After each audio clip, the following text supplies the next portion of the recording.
It's Monday, September 22nd, 2008, and I thought today was going to be a good day. An amazing day. A day I looked into the mirror and I said, Phil, you don't have to shoot yourself in the face today. But I was wrong. Because the first story I read this morning said 24-year-old steals jewels and panties. In panties. Not safe for work picture. I said, thank you, Jesus. Thank you, Jesus, for this gift on your Monday. Not safe for work picture. I don't even have a job. It was meant to be. Because I'm not at a place of work, so I don't have to worry about people seeing me look at something nasty. Or feeling like a dirtbag. But I clicked it. And it ruined my day because it was a 24-year-old man stealing things in panties. And I said, why, God? Why? That's not a good way to start a Monday as a heterosexual man. It just feels like I'm going, yay, boobies. Then God was like, hey, guess what? Punch to the stomach. And I was like, why?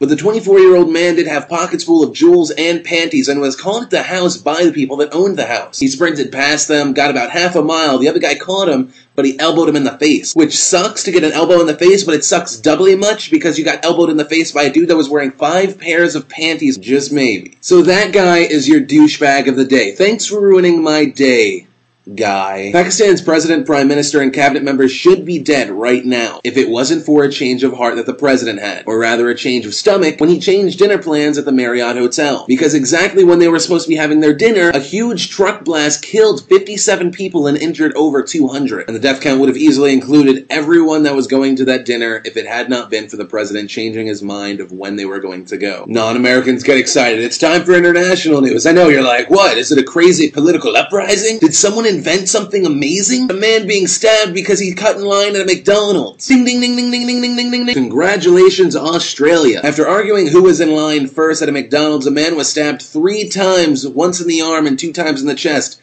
Oddly enough, he's fine, except for the fact that he just ate McDonald's. You know, it's hard enough waking up as me every morning because I'm like, oh great, I'm still here. But then you got these little 2-year-old kids, these prodigies, that can do things that don't make sense, like 2-year-olds playing Mozart. They're like, hey, guess what? This is amazing. Oh, that's right.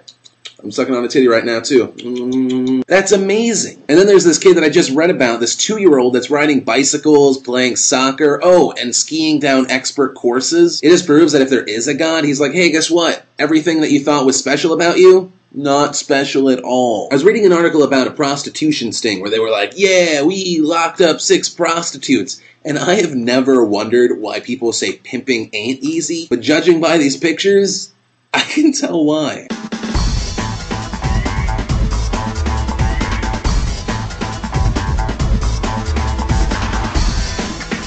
Whoa. The last one, A. Who put that in there? That's not right. She's a friend. Do you guys remember the free hugs guy? You know, the guy that was like, free hugs! And then he touched your children? Wait, that's Michael Jackson. No, I'm talking about the guy in Australia. That on the weekends he holds up a big sign that says, free hugs! And then he's like, hey, hug!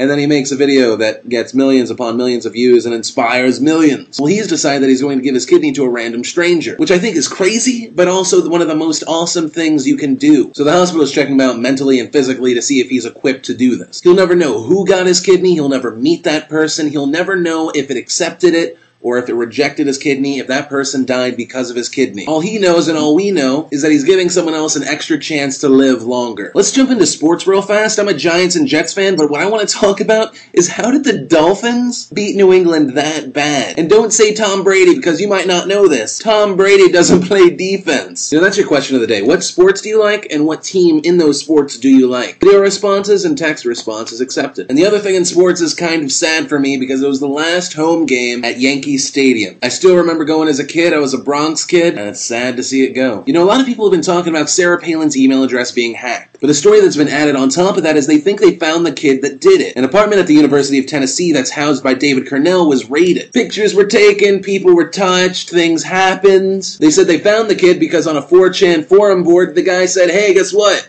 I did it. And a lot of people are going crazy because he has connections to the Democratic Party through his dad. The last thing I wanted to talk about today is me recommending a channel to you guys. You guys know that I only recommend those groups that I think are really good, or those individuals that are really good. The next group I think that you guys should definitely check out, and I think you are going to want to subscribe to them, and you should, is Whatever Hollywood. I'll put their link in the sidebar here, but Whatever Hollywood is awesome. But that's all that really mattered to me this Monday, September 22nd, 2008. My name's Philip DeFranco, and you've just been filled in. Sex. sexy Phil. He's not sexy, sexy Phil. He's that sexy.